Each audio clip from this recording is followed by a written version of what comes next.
నంద్యాల జిల్లా శ్రీశైలం టీడీపీ అభ్యర్థి బుడ్డా రాజశేఖర్ రెడ్డి నామినేషన్ దాఖలు చేశారు.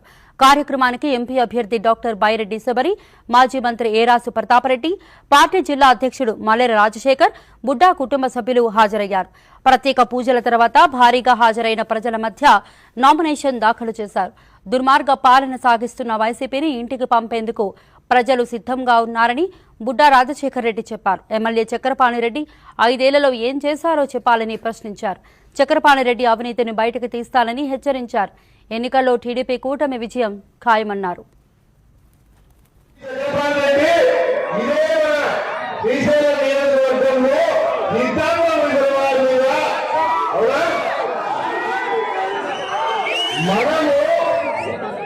అధికారంలో ఉన్నప్పుడు రైతాంగం బాగుపడాలని హిందాత్మ వారు చంద్రబాబు నాయుడు గారి ఆశీస్సులతో కేవలం సంవత్సరం 2 నెలల్లో దాన్ని పూర్తి చేసి నీళ్లు వాయిస్తే కొన్ని పిల్లకాలను పరిమితి మిగిలిపోయింది. ఎలక్షన్లు వచ్చినాయి. ఈ దుర్మార్గులు మీరు పాపం జగన్మాయ పడిపోయి ఒకసారి